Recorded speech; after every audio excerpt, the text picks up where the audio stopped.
my beautiful flowers. Welcome back to my channel. Dr. April here with another video helping you to improve your mental health, wellness, and self-care. If you are a returning subscriber, hey girl, hey. If you are new here, welcome, welcome, welcome. This channel is specifically for Black women, where I help you navigate all those things, mental, emotional, spiritual, you name it. I'm here to help you, okay? So I am Dr. April. I am a licensed therapist and wellness expert. So in today's video, I'm going to talk about what childhood emotional trauma is. I'm going to also cover how childhood emotional trauma affects Black women. And I'm going to talk about where childhood emotional trauma stems from. And finally, I'm going to end with some spiritual insight.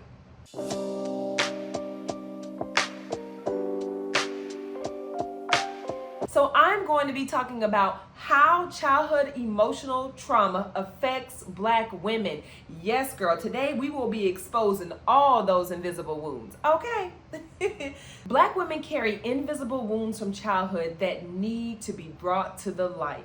So let's unpack this together. Did you know that an estimated 8 out of 10 Black women have experienced some form of trauma? Yes, girl. That's like 80% of us, right? That's a lot. What is childhood emotional trauma? So childhood emotional trauma refers to experiences of neglect, abuse, or other adverse experiences that ultimately leave a long-lasting negative effect on your mental and emotional well-being. So you might be wondering, okay, Dr. April, how does this impact my mental and emotional well-being? Well, that is a great question. So childhood emotional trauma can affect your mental and emotional well-being in several ways. So here are a few. So childhood emotional trauma can lead to anxiety, depression, addiction, and relationship issues. And I just want to dive a little bit more into the relationship issues part.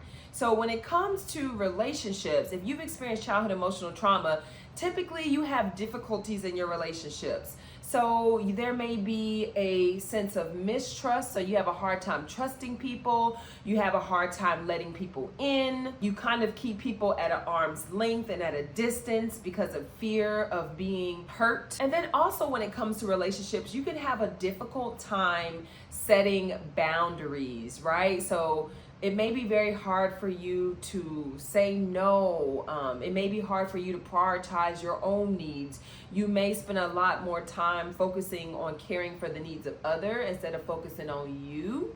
So basically that creates a lot of different issues as well. So issues in relationships are another way that childhood emotional trauma manifests itself is through imposter syndrome, right? So remember in previous videos, I kind of talked a little bit about imposter syndrome, but imposter syndrome likes to rear its ugly head.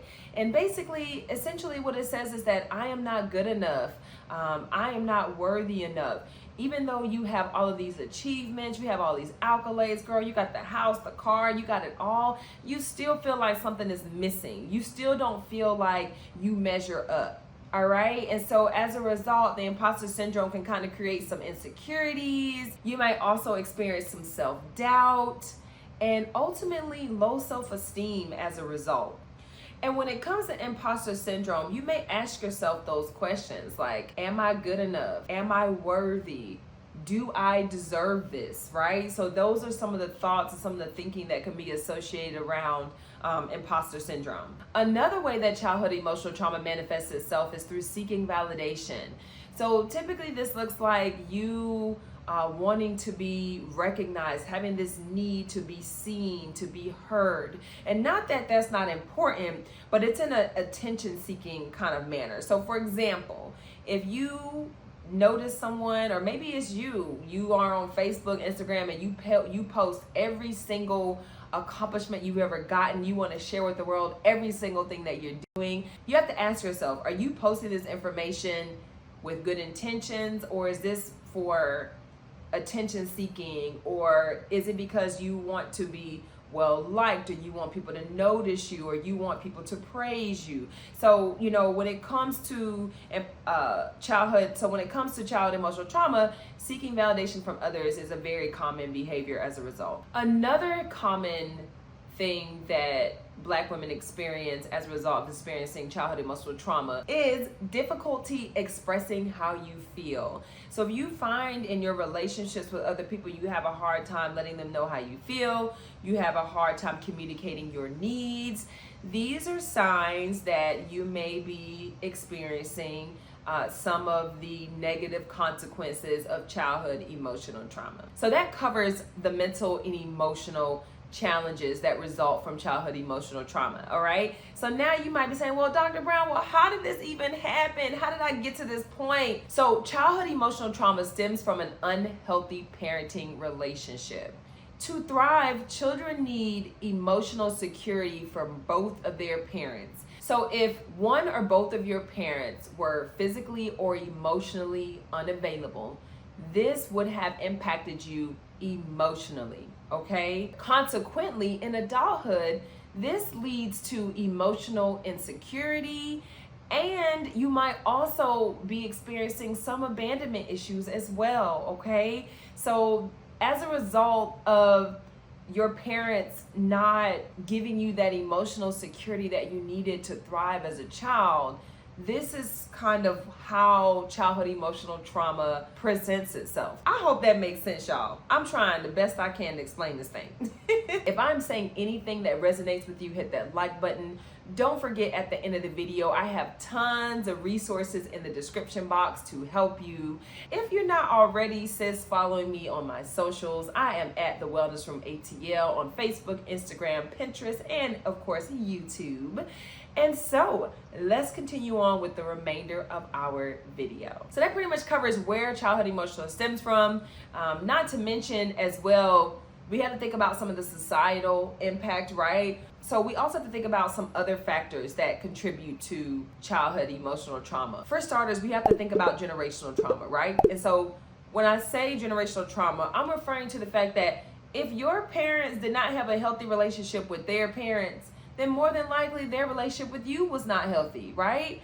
And so as a result, what we're seeing is that the generational trauma or the dysfunctional behaviors, dysfunctional family behaviors essentially are being passed down from generation to generation. So as a millennial, I believe that we have a responsibility to make sure that generational trauma and dysfunctional family behaviors do not continue to pass down generationally. Our parents were not as aware of their mental and emotional well-being, but we are, right? So we have the knowledge, the information, the resources to go to therapy to get the support that we need, right? So in addition to generational trauma, we also have to consider racial trauma as well, right? Because of Black women's intersections of race and gender, they experience multiple forms of oppression. And so when I say race and gender, racism and sexism, as a result, Black women are more at risk for anxiety, depression, post-traumatic stress disorder, low self-esteem,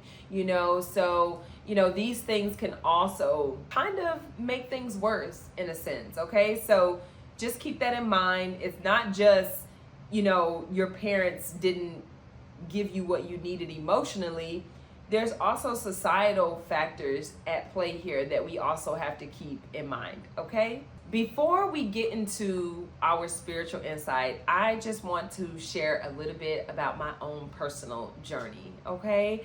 I overcame childhood emotional trauma. And it really wasn't until my adulthood that I kind of noticed that some of my behaviors and some of the things that I was doing were unhealthy. And so I found that growing up, I felt that my thoughts, my feelings, and my desires were unimportant, okay? So as a result, this kind of silenced me in a way. As a child, I don't think I had much of a voice. It took everything now, like in my adulthood, like going through therapy and reestablishing and rededicating my life to God, that I started to find my voice again, right? And I think that's one of the things that childhood emotional trauma does, is that it silences you. It causes you to believe that what you think and what you feel are not important. I also experienced a lot of emotional guilting. So for me, it was, you're selfish, right? If I say no, I was selfish when I thought about putting my own needs first. Or if I said no to a family member, it looked like I only cared about myself. And we see that a lot in the Black community where, you know, as Black women, we're expected to take care of everybody else. And then I guess we just, if we get to ourselves, we get to ourselves, right? But that's unhealthy. And I learned that no, by prioritizing my mental and my emotional well-being, that's self-care. That's an act of self-love. But sometimes in our households, when we say no or we tell a family member we can't do something, we're seen as selfish. We're seen as, oh, she don't care about nobody but herself. And that's not the case, right? At the end of the day, you come first. I had to essentially unlearn a lot of the unhealthy behaviors I'd learned as a child, a lot of things I'd internalized that started to impact me as I became an adult. And so another way that childhood emotional trauma showed up for me was, oh my gosh, through authenticity.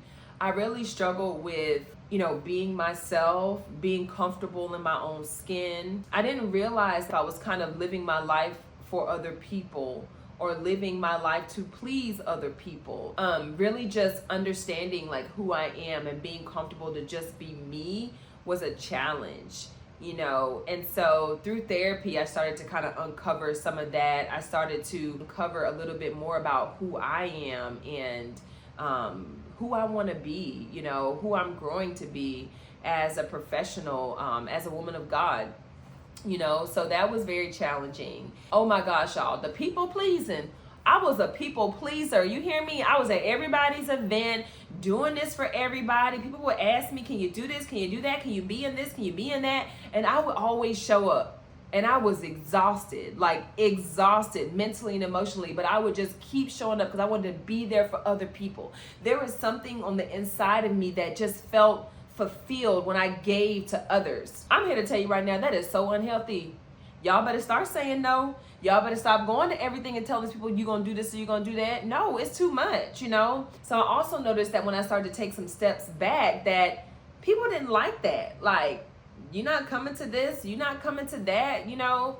No, I need to rest. No, I need to take care of me first. I need to do this first, you know. So I would definitely say the people pleasing, like, you know, even if I was exhausted, I would just find some space on my calendar, find some space on my day to make sure I could be there for other people. And there's nothing wrong with being there for other people, but you can't be there for other people at the expense of you operating, you know, with the empty cup. Like I like to call it empty cup syndrome.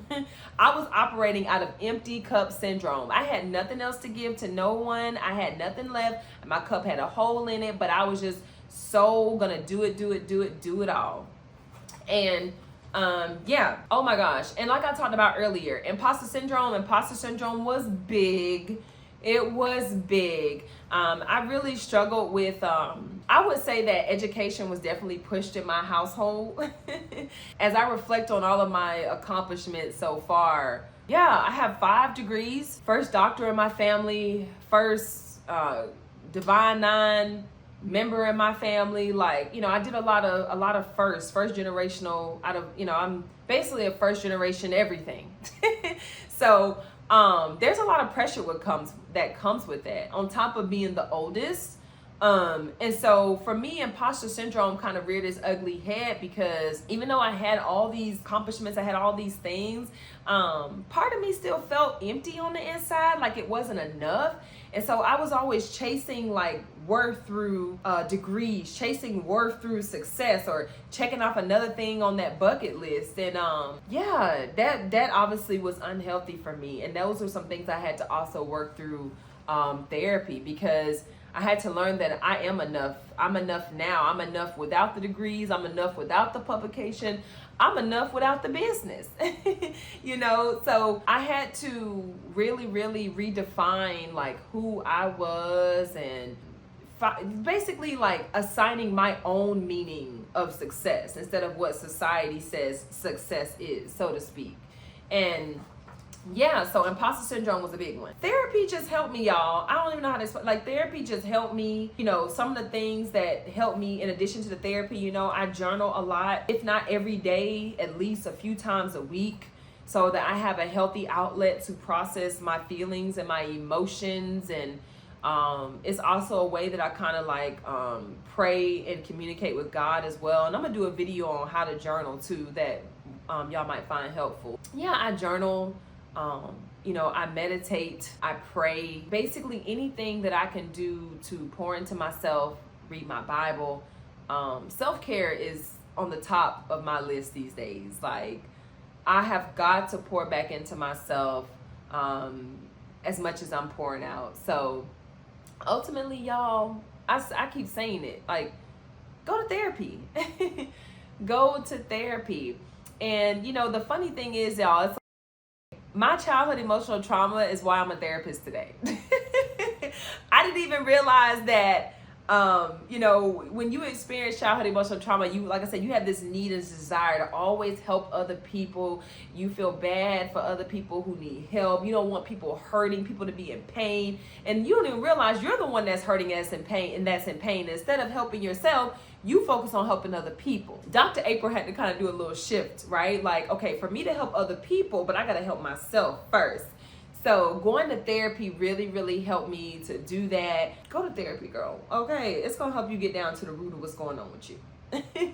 Because if you would have asked me or told me like 5 years ago or even 2 years ago that I was going to be on YouTube, girl, no, I was not, girl. Who I'm finna be on here talking to? But I'm on here. So those are just some of the things I struggle with, y'all. I feel like I'm rambling now. But I basically had to go back and realize that some of the behaviors that I learned as a child were unhealthy. And I had to go back as an adult and relearn a healthier way of thinking, find healthier ways of coping.